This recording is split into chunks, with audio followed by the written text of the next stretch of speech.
घर का तो इंतजाम हो गया, लेकिन हम ऐसे भूखे कब तक रहेंगे? एक दिन तो हम मर जाएंगे, इसलिए अब खाने का कुछ इंतजाम करना होगा। लेकिन यहाँ जंगल में क्या मिलेगा खाने को? देखिए, यहाँ इतनी खाली जमीन पड़ी है, क्यों ना हम इसी में सब्जियाँ उगाएं और बेचें। इससे हमारा घर भी चलेगा और जमीन का भी उपयोग होगा। तुम ठीक कह रही हो, लेकिन ये जमीन तो बंजर है, यहाँ कुछ होगा या नहीं पता नहीं। भगवान पर भरोसा रखिए, कुछ ना कुछ जरूर होगा। ठीक है, अगर तुम कहती हो तो मैं आज ही गांव जाकर लोहार से एक फावड़ा ले आता हूँ और उसी से जमीन खोदूंगा। इतना कहकर मोहन गांव जाता है।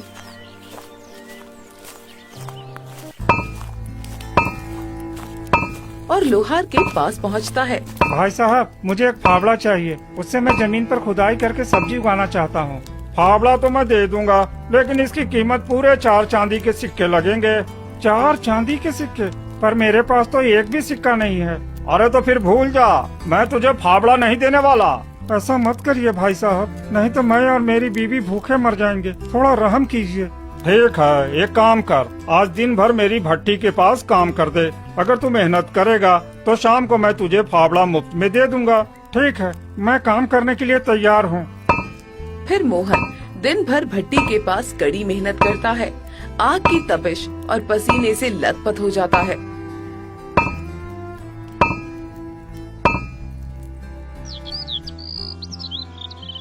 शाम को लोहार खुश होकर उसे फावड़ा दे देता है। ले, ये रहा फावड़ा, तूने मेहनत की है, अब ये तेरा है। बहुत बहुत धन्यवाद भाई साहब। मोहन फावड़ा लेकर अपनी झोपड़ी में लौट आता है।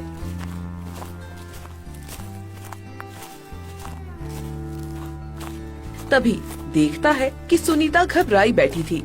अरे भाग्यवान, क्या हुआ? तुम इतनी घबराई हुई क्यों बैठी हो? जी जी जी, मुझे सांप ने काट लिया। क्या? तुम क्या कह रही हो? सांप ने काट लिया? हे भगवान, हे भगवान, ये कैसे हो गया? हाँ जी, मैं जंगल से लकड़ियाँ लाने गई थी, तभी अचानक सांप ने मुझे डस लिया। अब मेरे सिर में बहुत दर्द हो रहा है, पूरा शरीर सुन्न हो रहा है। रुको रुको, मैं जंगल से अभी जड़ी बूटी लाता हूँ। मेरे पिताजी कहते थे यही पास में एक ऐसी बूटी मिलती है जिसका रस देने से सांप का जहर तुरंत उतर जाता है। तुम हिम्मत रखना, मैं अभी लेकर आता हूँ।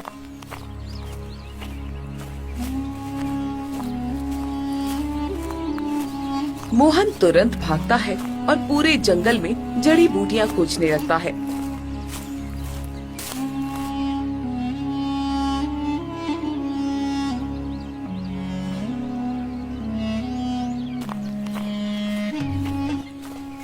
लेकिन शाम होने लगती है और उसे कुछ नहीं मिलता।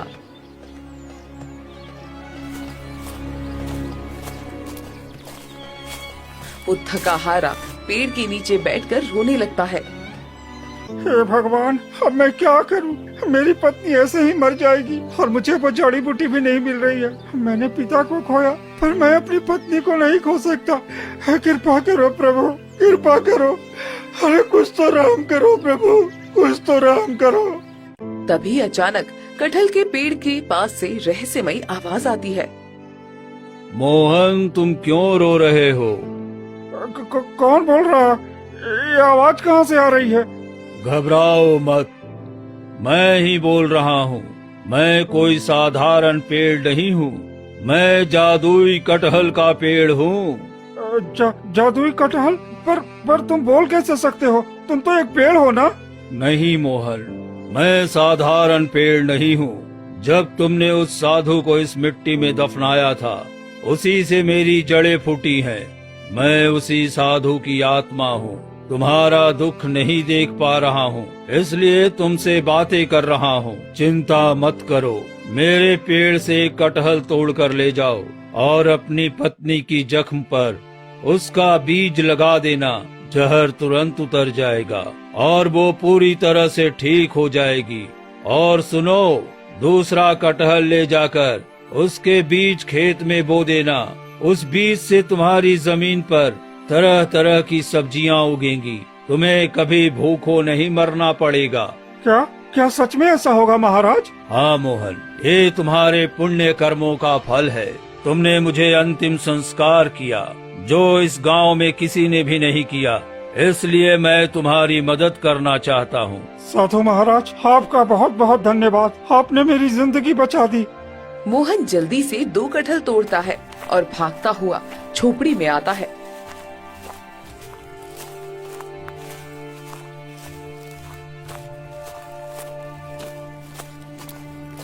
सुनीता बेहोश पड़ी होती है।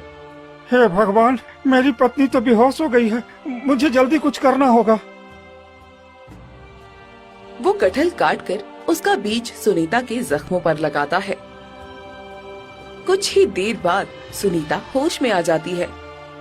ये क्या हुआ? मैं तो मर गई थी ना? मेरे साथ क्या हुआ था जी? भाग्यवान, तुम्हें सांप ने काट लिया था, लेकिन देखो, जैसे ही मैंने ये जादुई कटहल का बीज तुम्हारे जख्म पर लगाया, तुम ठीक हो गई। जादुई कटहल? कटहल से कोई ठीक कैसे हो सकता है भला? अरे ये कोई साधारण कटहल नहीं है सुनीता, ये जादुई कटहल है। असल में जिस साधु बाबा को मैंने दफनाया था ना, उसी की आत्मा इस पेड़ में बस गई है, उसी ने मुझे ये कटहल दिया है। क्या क्या सच में ये कटहल जादुई है? हाँ, और उन्होंने कहा है कि इस कटहल के बीज को हमारी जमीन पर बो देने से हमारी गरीबी दूर हो जाएगी। पर जी, कटहल का पेड़ तो फल देने में 3 से 4 साल लगाता है, तब तक तो हम भूखे मर जाएंगे। ये कैसे संभव है? नहीं भाग्यवान, ये कोई साधारण कटहल का बीज नहीं है। साधु महाराज ने कहा है, इसे बोते ही धरती से सब्जियां उगाएंगी। हमें भरोसा रखना चाहिए। ये तो बहुत अच्छी बात है जी, सच में भगवान हमारे साथ है। हाँ, कल सुबह ही हम दोनों खेत में ये बीज बो देंगे।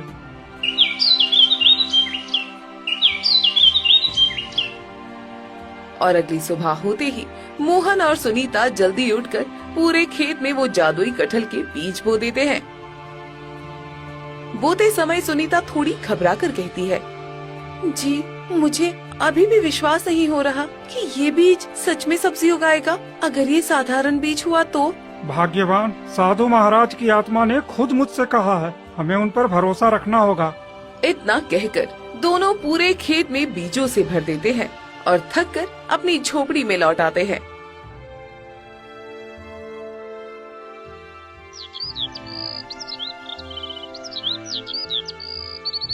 फिर अगली सुबह वो दोनों खेत में जाते हैं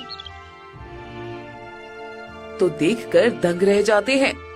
जहाँ कल तक बंजर जमीन थी, वहाँ तरह तरह की हरी भरी सब्जियाँ, फल और पौधों के साथ खेत लहलहा रहे होते हैं।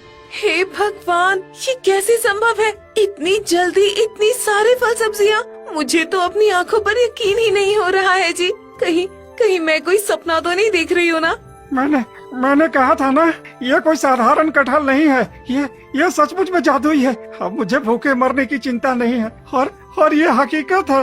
लगता है भगवान ने हमारी सुन ली। अब हमें कभी भी किसी भी चीज की कोई कमी नहीं होगी जी। फिर ऐसे ही धीरे धीरे मोहन और सुनीता उन सब्जियों को पास के गांव में बेचने लगते हैं। लोग उनके खेत की सब्जियां देखकर हैरान रह जाते हैं, क्योंकि वो सब्जियां बाकी खेतों से बड़ी, स्वादिष्ट और ताजा होती थी।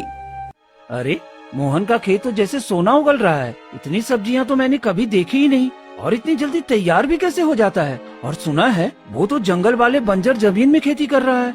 हाँ, सच कह रहा है। ये सब्जियां तो पूरे इलाके में कहीं नहीं मिलती। लगता है जरूर इसके पीछे कोई राज है। राज हो या मेहनत, पर इतना तो साफ है कि आज मोहन पूरे गांव का सबसे बड़ा किसान बन गया है। देखते ही देखते मोहन और सुनीता का नाम पूरे इलाके में फैल जाता है। उनकी गरीबी दूर होने लगती है। अरे, ये कैसे हो सकता है? जो मोहन कल तक झोपड़ी में भूखा मर रहा था, वो आज ढेर सारी सब्जियां बेच रहा है। जरूर कोई राज है, और मुझे तो वो जानना ही होगा। अरे हाँ, मैंने भी देखा है। उनके खेत में तरह तरह की सब्जियां लगी हैं। बिना पानी, बिना खाद, ये सब कैसे संभव है? हमें उनकी झोपड़ी के आसपास नजर रखनी चाहिए। सही कहा, आज रात ही चलेंगे, देखेंगे आखिर ये चमत्कार होता कैसे है। फिर लखन और महिमा पेड़ की आड़ में छिपकर देखते हैं। देखो जी, मोहन अपनी पत्नी से कुछ कह रहा है और कटहल के पेड़ की ओर जा रहा है। अरे चुप रहो, देखते जाओ, यही तो मौका है। फिर दोनों चोरी चुपके मोहन के पीछे पीछे जाने लगते हैं। हे जादुई कटहल, मुझे तुम्हारे बीज चाहिए। मैं अपनी अगली फसल बोना चाहता हूँ। मोहन तू ले सकता है, तेरी नियत साफ है। जा 2 कटहल तोड़ ले। मोहन 2 कटहल तोड़ता है और खेत की ओर चला जाता है। लखन सब देख लेता है।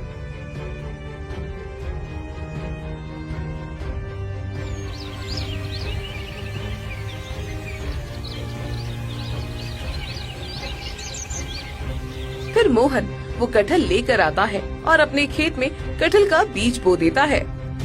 अरे ये पागल तो नहीं हो गया है, अपने खेत में कटहल का बीज बो रहा है। हम लोग यही इंतजार करते हैं और देखते हैं कि आखिर ये बीज से करेगा क्या। फिर दोनों रात भर वही इंतजार करते हैं और सुबह होते ही मोहन का खेत देखकर दंग रह जाते हैं। ये कैसे संभव है? कल रात मोहन ने कटहल के बीज बोए थे और देखो उसके खेत में टमाटर, भिंडी, लौकी, करेला सब कुछ उगाया है। सचमुच में ये जादू है। तो अब देर किस बात की, हमें भी उस पेड़ से कटहल लाने होंगे। जब मोहन ले सकता है तो हम क्यों नहीं। फिर दोनों उसी कटहल के पेड़ के पास जाते हैं। ओ कटहल, मुझे भी अपने बीज दे, मैं अपने खेत में बोऊंगा। पेड़ चुप रहता है, कोई आवाज नहीं आती। अरे क्या समझता है खुद को? चलो कोई बात नहीं, मैं जबरदस्ती कटहल तोड़ लेता हूँ। लखन हाथ बढ़ाकर कटहल तोड़ने की कोशिश करता है। तभी पेड़ अचानक कांपने लगता है। अरे ओ लालची इंसान, मोहन को मैंने उसके सच्चे दिल और मेहनत के लिए वरदान दिया। तू जलन और लालच में इतना फंस गया है कि अब तुझे इसके बुरे परिणाम भुगतने पड़ेंगे। तभी पेड़ से आग निकलता है और उसमें से तेज धुआं और जहरीले बदबू आने लगते हैं और लखन और महिमा चीखते हैं और भागने लगते हैं। उनके शरीर पर जलन और घाव हो जाते हैं।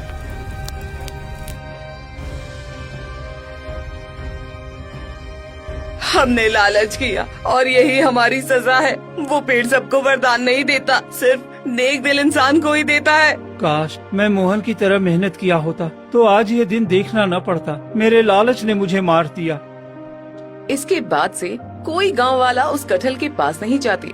मोहन और सुनीता रोज जादुई कटहल के बीज लेकर मेहनत से खेती करते रहे। धीरे धीरे वे गांव के जरूरतमंदों की मदद करने लगे और सबका पेट भरने लगे। उनकी सच्चाई और भलाई से उनकी जिंदगी खुशियों और सम्मान से भर गई।